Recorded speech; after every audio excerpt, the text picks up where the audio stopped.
Qophiin keenya jalqabaa qabiyyee dhangaa keessatti qabanne seenaa hundeeffama miidiyaa afaan Oromoo irratti xiyyeeffata kan qopheesse Kabbaboo Ibsaati.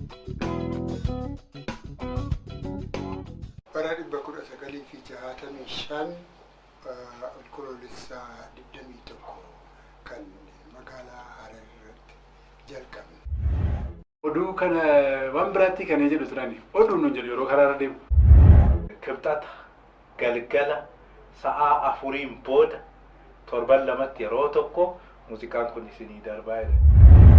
Oromoo jennu malee kan biraatiin hin waamnu jennee dinnee bal'ina saba Oromooti fi fedhii isaatiin wal bira qabnee ilaallu wanti barreeffame hin jira kan jennu miti.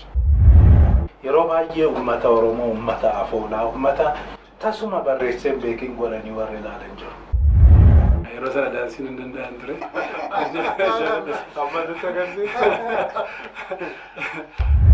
Akkam jirtu daawwattoota keenya.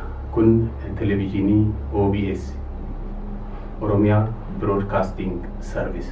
Har'a qophii addaatii kan isiniif qabannee dhiyaanne. Qophii addaa kanaan seenaa miidiyaa Oromoo eessaa ka'ee eessarra akka jiruu fi fundurattis maal ta'u akka qabu irratti keessummoota qabannee dhiyaanneerra. Keessummoonni keenya obbo Kumaa Ida'ee gaazexeessaa fi barreessaa, obbo Gaaddisaa Birruu barreessaa, akkasumas yeroo ammaa kana immoo pirezidaantii barreessitoota Oromoo obbo Isaayyaas Hordofaa gaazexeessaa fi barreessaa, obbo Tafarii Nugusee kaadhimamaa dooktara barreessadha. Qorataa afaanii fi seenaati. Gaazexeessitoonni yeroo calqabaa televezyiinii hin calqabin dura raadiyoon afaan Oromoo bara calqabamu irratti hirmaatan nu bira jiru waan ta'eef achirraa kaana mee miidiyaan hundi afaan Oromoo yoomi kan inni calqabe? Akkamitti calqabe? Obbo Kumaa. Bara 1965 Olkololessa 21 kan magaalaa Harar irratti jalqabne. Innis egaa Olkololessa 21 jalqabamuun isaa Olkololessa 23 ayyaana goofoo mootummaa suura qabeessa mootii moototaa Haile Sillaasee duraa ture. Kanaaf ayyaana san sababeeffachuudhaan walumatti rakkina isaanii dhoksanii guyyaa kana uummata Oromootiif akka banamu goone jedhanii yeroo san kan banan. Mee akkam ture Obbo Kumaa yeroo sana miira akkamiitu ture afaan Oromootiin gaafa banamu eenyufaatu ture? Yeroo sana egaa itti gaafatamaan Huseen Adam achi ministeera beeksisaa keessa kan hojjetu ture. Aanaa ani ministeera eegumsa fayyaa keessan hojjedha hospitaala Sahay. Akkasumaanis Tamasgeen Gammadaa Lubbuusaa Amaaroo nu sadeen ture. Isaan akkitti nu ergan namni reediyoo sanillee jalqabama isaa dubbisu achi nu wajjin kan nu fuudhee deeme malee kan dubbiidhaan banu hin turre. Kan dubbiidhaan haa banamu jedhame egaa waraabamee wanna ergame ministeera biyya keessaa jechaan agargizaa ministeera jedhan yoo sanii obbo Geetahuun Tasammaa kan inni dubbate san hiiknee har'aa jalqabee akkasitti banamee jira. Fedhii suura qabeessa mootii moototaatiin yaada jedhuun saniin jalqabe. Isaan akkitti nu ergan maqaa Oromticha itti waaman saniin akka dabarsinu ture kan nu erganii. Achi geenye garuu nu sadeen nuyi uummanni nu qala. Afaan maqaa kanaan uummata Oromoo hin waamnu. Oromoo jennu malee kan biraatiin hin waamnu jennee dinnee wanni guddaan nu goone qophii afaan Oromoo jennee sagantaa jalqabuu keenya. akkasittiin jalqabee qophii afaan oromoo jedhamee qophii sun kan dabarsu oduudha. Oduu mootummaa oduu olii dabru jechaan nuyi alaa fuunee kan odeessinu oduu hin taane reediyoon Itoophiyaa kan Amaariffaa kan dubbatu garagalchinee dabarsine jechaadha. Oduun suni waa'ee qotiisaa, waa'ee eegumsa fayyaa, waa'ee seenaa Itoophiyaa yaada jedhu irrattii fi sirbi yeroo hundaa inni dhiyaataa. Sirbi sun garuu harka sadi keessa harka tokko afaan oromoo. Obbo Isaayyaasis obbo Kumaatti aantanii waggaa baay'ee waan turtan natti fakkaatu miidiyaa kana irratti hirmaachuudhaani. Isinoo maal yaadattu yeroo sana? Galatoomaa waan nu waamtanii kana kaasuun waan nu affeertaniif isin galateeffadha.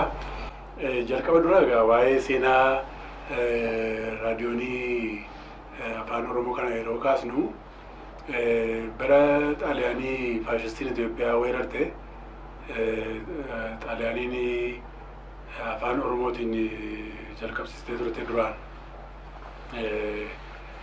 sana booddeedha kan mootummaa Haile Sillaasee eegaa xaaliyaaniin baatee booddee hafe ishee duwwaadha bokkumaan kan kaasan irratti kan dabalu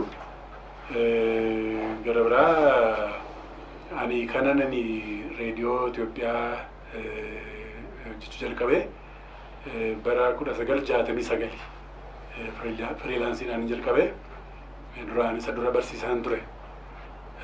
Yeroo sana nama sadii turan obbo Kumaa Edee, obbo Kifilee Jootee fi obbo Tamasgeen Gammadaa turan. Boqonnaadhaaf hin dhufeen Wallaggaan barsiisan ture. Boqonnaaf dhufee yoo barbaadan jedheetanii dhufe yeroo sana Tamasgeentu ture iddoo Kifileen gara Heeraallitti geeddaramee ture gidduutti.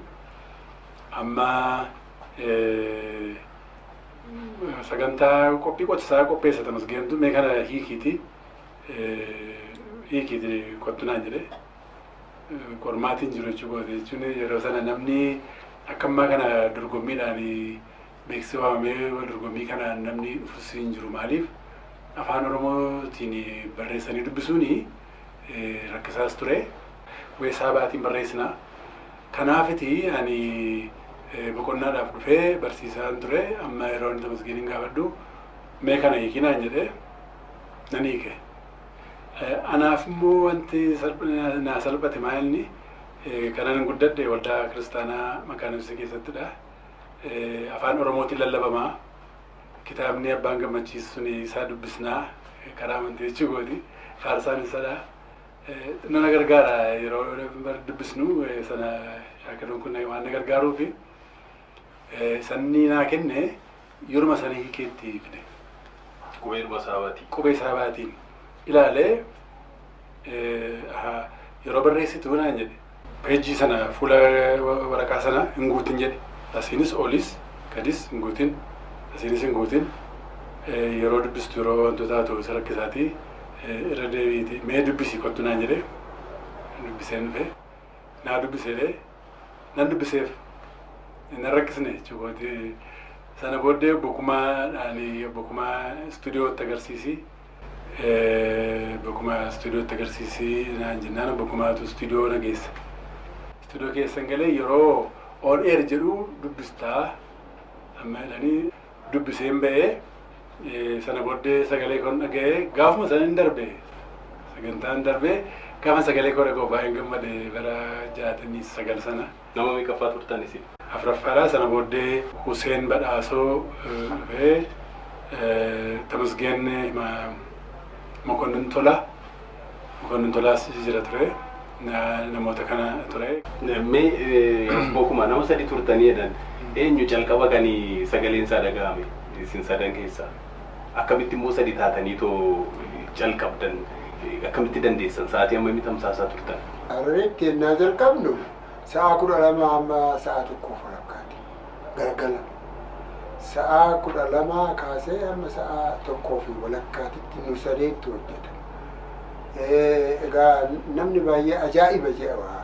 Sa'a 1:00 nama sadi taanee hojjechuun kun nuyi itti gammanneeti. afaan Oromoo reediyoo irra bahee beeku ayyaana argannee kana gochuu keenyatti gammannee nuyi halkanii guyyaallee du hojjennee homaa dadhabbiin nutti hin dhaga'amu akkasitti hojjechaa turre.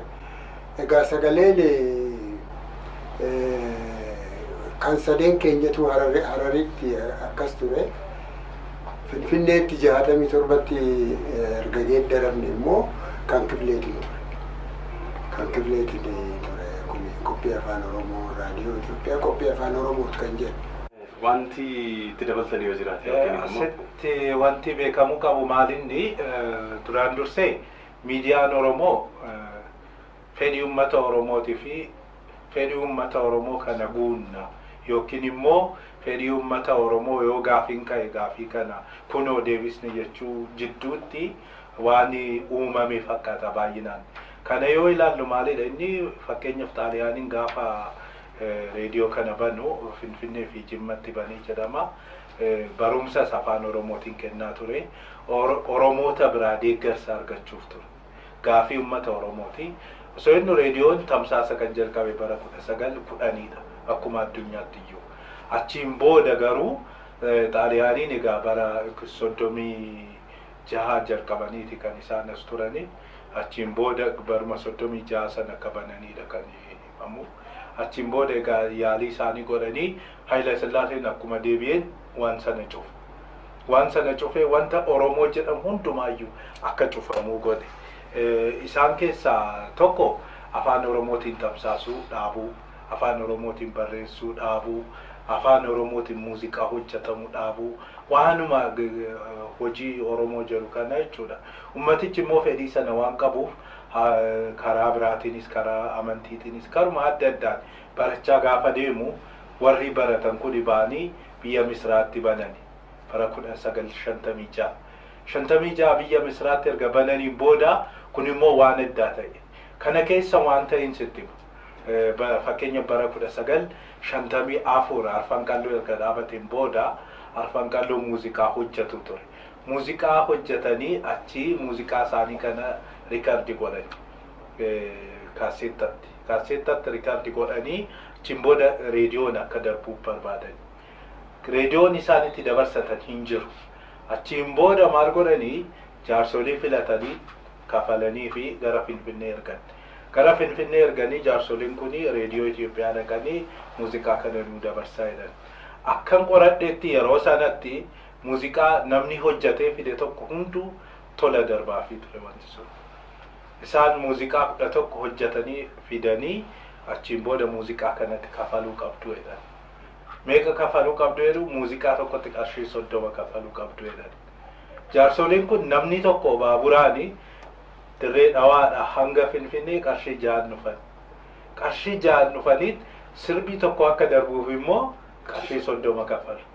Walumaa galatti qarshii 330 kafalanii achiin booda maal jedhamu kibxata galgala sa'a 4 booda torban lamatti yeroo tokko muuziqaan kun isinii darbaa jedhanii carraan qabanii walii galuu qabu hin bahan tole jedhanii jechuudha. Achiin booda gaafa akkas jedhanii gaafa kibxata galgala sa'a 4 booda muuziqaan tokko gadhiifamu dirree dhawaan akka bilisoomtetti lakkaa'an baay'ee gammadanii jechuudha. Hagas rakkoon ture. Rakkoo kanatu dhaqee biyya Misraatti reediyoon akka banamu godhe. Biyya Misraatti reediyoon erga banameen booda achi tamsaasuu jalqabee osoo baay'een turiini Haayile Sillaaseen Daawwidhaa garas deeman. Daawwidhaa garas gaafa deemanii yeroo sanii dhimmi Afrikaa kunis waan adda addaa kuni jira. Naasir bira dhaqanii achiin booda gaafa kadhatanii isaanis reediyoo sana cufsiisan. Reediyoo sana cufsiisanii biyya Misraatti immoo karaa biraan barbaadamuun jalqabe. Karaan biraa gaafa jalqabamu deebi'anii gara Maqdishoo deeman. Maqdishoo deemanitti reediyoo Maqdishoo immoo banan.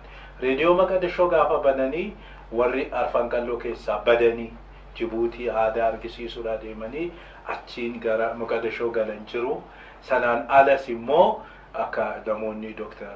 Sheek Muhammad Rashaad isaan kuni dhaqanii achitti wanta kana hundeessanii achi immoo yeroo sanatti Sumaalee fi biyyi kuni masaanummaa qabu. Kanaaf achitti cufuu hin danda'an. Achitti cufuu waan hin dandeenyeef maal godhan dhumarraa uummanni gurri isaa hundi garagarraani achi immoo Hararii banan. Obbo Kumaan asirratti nu himuu danda'u akka jedhamutti firikweensiin isaan irratti gadhiisanis tokko, sagantaan yeroon isaan irratti gadhiisanis tokko maal gochuudhaaf isa cufsiisuudhaaf akka jaamiingiti maaliif isa sana akka hin dhagaamne gochuudhaaf. Akkuma isaan jedhaniyyuu amma seenan isaan dhiyeessanii fi seenan asii dhiyaatu garagara.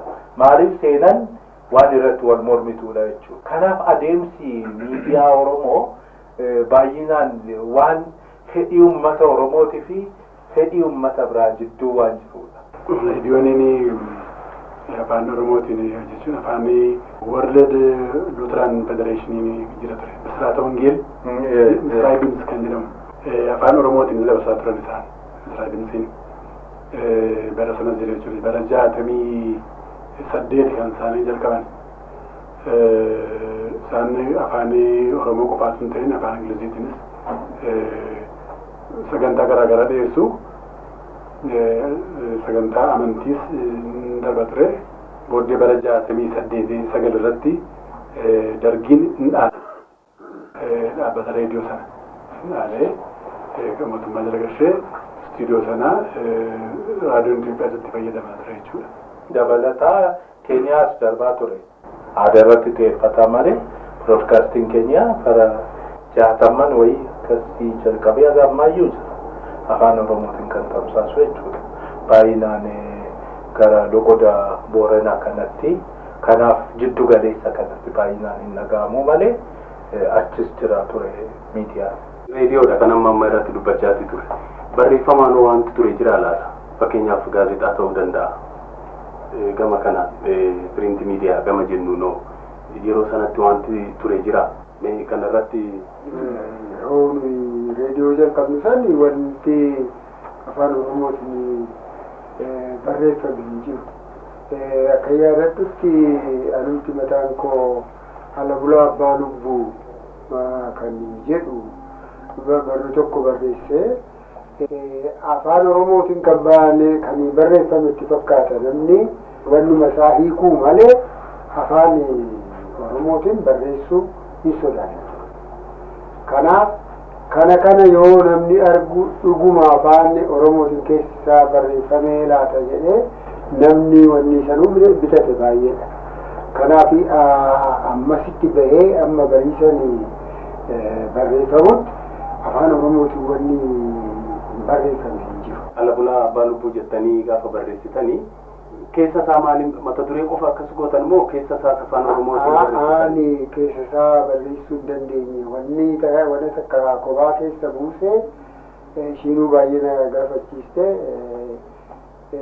Hidhii hiikii malee hunduu harka isaati silaa maal sodaataa ilmi abbaa mootii kan jettu afaan Amaariffaatiinis sanyii kefi kan mootii arrabsuu keeti kan jedhanii na gaafatan nan yaadadha. Sana malee wanna biraatti hin dabarre garuu seensa isaati irratti malaammaltummaa du'atiyyuu shaamboo na erge. Malaammaltummaa anarratti wanna baay'eetu hojjetame. Kanaaf yaada san hundaa qabadhee yoo achi deemu immoo kan caaletu dhufa shaamboo sanitti. Birrii lama kennitu malee gibira lafaa hin kaffaltu, hin baaftu. Sirraa fudhatan anuma mootummaadhaa kan wanna baay'een argachitti. Kanaaf Ala Bulaa Abbaa Lubbuu sana egaa akkasitti maqaa kennee baasuu dandeenya. Oromiffaan baasuu hin dandeessu. Baay'ee sodaadha. San boodas immoo egaa yeroo machaatti namni dhaabbatee Jeneraal Taaddasaa fa'aa egaa wallaansoo godhan san irratti hamaadha ture. Kufuu na Amaariffaan jedhee jira.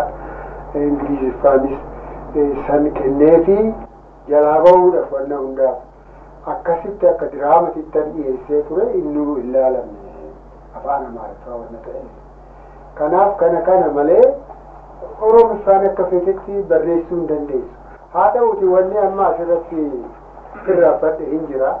Oromiffaan gaazexaa Itoophiyaa irratti haa jennu bara 1949 bara 1949 ilmi mootii Haile Sillaasee Olaanaa Mokonnin yooduu Wasanuu Diidoo afaan Oromootiin Qees Maammoo Corqaa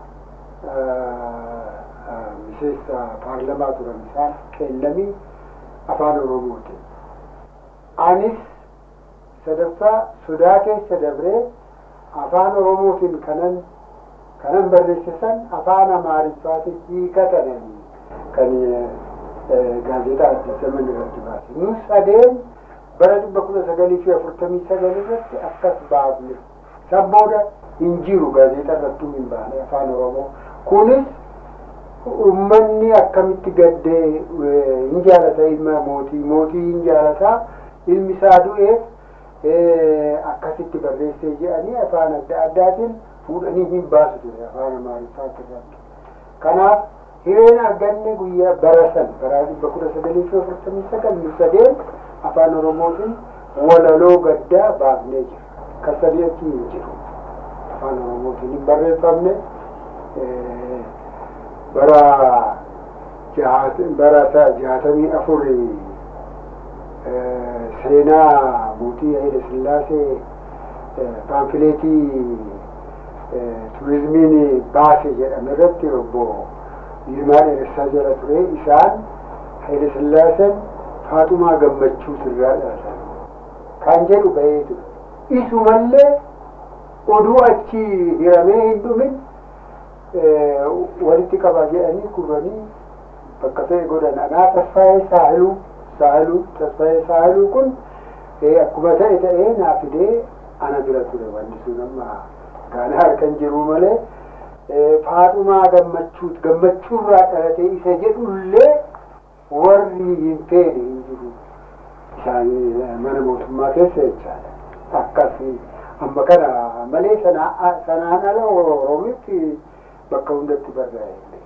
Dhugaan isaan waa'ee barreeffama kanarratti isinis barreessaa turtan quba qabdu jedhee yaada waa'ee seenaa barreeffamaa kana asirratti waan dabaltanuu qabaattan. Akkuma umrii keenyatiin akkuma wanta haasa'an kanaan baay'ee walirraa fagaachuu danda'a. Bu'aa boodarra kan dhufe ta'uu danda'a. Jalqaba wanti bal'inaan afaan Oromootiin barraa'ee hin jiraatu. Afaan Oromootiin kitaabni macaafa qulqulluun yeroo dheeraan dura barreeffamee jira. Kan adda addaa namoonni dhuunfaan amma tokko yaalaa turani.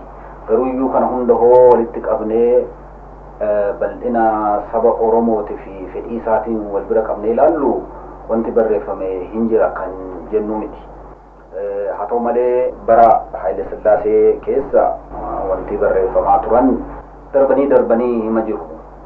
Tokko boodarra bifa adda addaatiin dhawaatuma kan baay'achaa bal'achaa dhufee bara dargii keessas halli mootummaadhaa xiqqoo ishii yeroo gabaabduufis ta'uu saba kan sossobu waan fakkaatuuf namoonni afaan Oromootiin barreessuu fi onnatanii kan babarreessan hin jiru. Kanas ta'ee bal'inaan rakkoo qabaa. Rakkoo guddaan rakkoo qubeetii. Rakkoo qubeetirraa kan ka'e namni baay'een guddisee barreessuu hin dandeenye. Darbanii rakkoodhuma kanaan qubee saabatiin namoonni yaalan hin jiru. Qaamni mootummaatillee waan tokko yaaluudhaaf propagaandaa mataa isaatii fi wanni inni barreessuudhaaf yaalu hin ture. Eenyu barumsa bu'uuraa kana ga'eessotaaf kan darbu keessatti haala sanii wanti yaalan hin jiru. Kun hunduyyuu propagaandaa mootummaatiif malee fedhii hawaasatii fi hawaasa garaa ga'uudhaaf yookaan faayidaa kennuuf wanna hin taaneef wanna bu'uuraa rakkoo bu'uurarra jirtu hiikuudhaaf hin yaalle. Kanaafiyyuu galma isaa ga'uu hin dandeenye. kanarraa kan ka'e bal'inaan barreeffame wanni jedhamu hin jiru. Boodarra egaa ta'us baatu yeroo ammaa kana keessa kan bal'inaan erga mirgi afaan ofiitiin hojjechuu, qubee ofiitiin barreessuu heeyyamameen asi wanti hunduu bal'inaan kan barreeffamaa dhufe malee jalqaba waan guddaan hojjetamee hin jira kan jedhamu miti. Barreeffamni waan ilaalcha sirrii waan qabaachuu qabnuu fi barreeffama irratti yeroo baay'ee uummata Oromoo uummata afoolaa uummata tasuma barreessee beekin godhanii warra ilaalan jiru. Garuu Oromoon immoo seenaa barreessuus qaba. Seenaa barreessuu akkuma uummata kamiyyuu jechuudha. Seenaa barreessuus qaba. Barreeffamni isaa jalqabaa jaarraa 14 jalqaba. Afaan Arabaa barreessuun jechuudha. Yeroo sanitti afaan Arabaa amantii Islaamaa kana wajjiniin afaan Arabaa barachuu waan jalqabeef. Kitaabni haga ammaa nuti ragaa seenaadhaan qabnu Rabbiyaan Qulub kan jedhudha. Jaarraa 13 keessa. Achiin booda Oromoonni baay'een biyya adda addaa deemanii baratu. Yamanii deemuu, Misraa deemuu, kitaaba of wajjiniin fidanii dhufu, kitaaba walaloo beekamaa amma biyya Misraatti amma Burdaa kitaabni jedhamu baay'ee beekamaadha. Kitaaba sanfaa jaarraa 16 keessa fidanii isa faarratti barreessaa turan, komeenti gochaa turan. Seerluga afaan Arabaa komeenti gochaa turan. Barumsi suni jira jechuudha. Qubee isaa Laatinii gaafa fudhannee bara 1682 yeroo jalqabaa fi namni Ludelfiyu jedhamu barreesse. Yeroo sanii jalqabee qubee Laatiniin afaan Oromoo barreeffamuu jalqabe. Yeroo sanatti 1682 galmee jechoota glossarii jechuu dandeenya ishii sanaan jalqabe. Achiin booda babal'achaa dhufe afaan Oromoo. Gama gaazexaatiin yookiin wanta gaazexaa jechuun waan barreeffame tokko wanta yeroo baatu miti. Barattoonni yuunivarsiitii fakkeenyaaf kana beektaa kan jedhu qabu ture. Awurooppaa keessatti Oromoo Voice Against Tyranny kan jedhu qabu ture. Isaanii keessa. Kuni bara 60 keessa sochiin akkasii kuni jiraa ture. Gaazexaa biyya keessatti barreessuu hin dandeessu. Maaliif seerri bara 1944 ba'ee hin dhoorga. Afaan kamiiniyyuu barreessuun hin danda'amu afaan Amaaraatiin. Seeratu dhoorga. Gaazexaadhaan ba'e kun proclamation labsiidha. Kanaaf hin dhoorgamta, siin adabamta. Yakka ta'e jechuudha. Kanaaf barreessuun yeroo sanitti waan hin danda'amneef dhoksaadhaan barreessuu jalqaban isaan barattoonni yuunivarsiitiis maxxansiisuu jalqaban. Achi Awurooppaa keessattis kanuma jalqabanii booddeerra bariisan dhufte. Dargiin yeroo dhufe jechuudha. Haayila Sillaaseen erga badiin booda bariisan dhufte. Bariisan erga dhufteen booda bariisan sirrumatti hojjechuu afaan Oromoo irratti hojjechuu jalqabde. Gaazexaan biraas akkasuma biyya alaatti dhaabbileen siyaasaa yeroo sanatti qabsaa turan. Isaan kuni waan predikan waan yeroodhaan wanta baasan qabu ture. Isaan haala saniin dhiyeessan jechuudha. Jalqaba miidiyaan Oromoo yeroo akkasitti yeroo rakkoo guddaan jiru bakka tokko gara biraatti ari'amaatii takka cufamaatii akkaataa sanaan namoota muraasaan jalqabame sana kaayyoo biraatiif illee haa ta'u malee guddina miidiyaa Oromootiif wanti inni yeroo sana gumaache jira jettu. Faayidaan isaanii miidiyaan kuni haala kana keessas jiraatu faayidaa qabu ture eeja gaaffii qabu. Maaliif alaas kan jiru alaas fakkeenyaaf yoo reediyoo Mogadishoo fudhatteette baay'inaan Sumaalee deeggarees deemu afaan Oromoo miidiyaaf ta'uu akka danda'u afaan Oromoo uummata bal'aa akka qabaatu sababa barsiiseera. Maal ta'e inni sababa maal ta'e achitti badamuun suni sababa asii Hararii akka badamuuf sababa ta'e. Asii isas cufsiisuudha haa ta'u Hararii badame. Inni Hararii baname kun immoo amma obbo Kumaan nutti himaa jiru miti. Jechoota jaarsoliirraa iddoo adda addaatirraa loqoda adda addaatirraa fiduu wal simsiisuu walii galchuu kana jalqaba. Isaan miidiyaan egaa kana rooliin isaa guddaan tokko afaan hundi hubatu afaan waal ta'e isa sana uumuudha. isarratti baay'ee hojjetan. Qophii afaan oromoo gaafa jenne hundumatu beeka maal jechuu akka ta'e.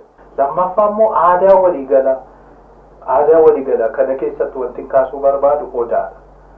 Odaan fakkeenyaaf amma akkamitti odaani mallattoo keenya hundaa ta'e. Aadaadhaani uummanni keenya gadaa jala taa'aa ture. Gadaan odaa jalatti gaggeeffamaa ture yeroo dheeraadhaaf. Bara kanatti baranne kanatti amma fakkeenyaaf alaabaa irratti odaa godhuu, wayyaa irratti odaa godhuu, odaan mallattoo keenya odaa gaafa argite Oromoodha jechuudha wanti sun. Isatu sammuu keetti dhufe. Akkamitti dhufe wanti sun? Maaliin dhufe wanti sun? Barreeffamaan dhufe. Barreeffamaan akkamitti dhufe? Hayilamaariyaam Gammadaati gaafa aasxaa maargoonuu maccaaftuu lamaaf aasxaa kana maargoonuu gaafa jedhanii laalee Oromoon durumaa gadaa akkasitti geggeessaa jedhee murteesse. Erga murteesseen booda maal godhee barreeffamaan dhiyeessee hin barreeffamee hundumtuu fudhate. Hundumtuu erga fudhateen booda wanti suni mallattoo ta'e jechuudha. Mallattoo ta'e mallattoon suni amma mallattoo keenya hundaa ta'e. Mallattoo sanirratti odaan mallattoo Oromummaa ta'uu waliigaltee godhanneerra jechuudha. Akka obbo Tafariin ibsatti jechoonni fi hiikni afaan Oromoo kun qubee laatiniitiin xaaliyaanonni baay'ee barreessanii jiru. Isa argannee jirra saniin dura. Xaaliyaanonni han barreessan biyya keenya keessa jira jechaa miti. Nama tokkotu egaa qabatee jira. Bara waggaa 200 dura xaaliyaanonni baay'ee barreessan. Nuumtuu amma yoo jalqabnu afaan kana waattessuu baay'ee rakkisaa ture. Afaan kanarratti warri qormaata nuu kennan baay'ee nu gaafatan waa'ee gadaa, waa'ee afaanii akkamitti dabarsitanii akkamitti Oromoo tokko gootanii yaada jedhu isaan irraa kan baay'ee ka'ee nuyi ergasii itti hojjenne. Maali amma fakkeenya hanqaaquu karaa Wallaggaa karaa lixa biiftuu kanatti hanqaaquu as jiddu galeessatti buuphaa karaa moo Harargeetitti killee kana sadeen dubbachaa ture. Hundumti keenya akkasitti afaan kana waattessuudha. Uummanni akka wal baru wanni jennu akka uummata galu tattaafina jabaa ture. Nama guddaa ture ministeera. Achitti maa koppii jettan. Isa koppiitti fakkaatu. Nuyi koppiidhaan jenna. Maa koppii jettan. Kamitti amansiistan dhumarratti? Isa amansiisna. Daafuu dafee hin galle suuta jedheeti maayitii Harar uummanni Harar Mahammed Koppee Abdii Koppee jechuu qaban ijoollee achi booda ida'achaa deemne ijoollee achi erga finnee ijoollumti naannawa sadii 2-3 tokko erga finnee booda uummanni jaalala duraan jalqabe irra caalatti akkuma amma obbo Tafariin jedhe sirbi isaaniitti sachiimuu ergan.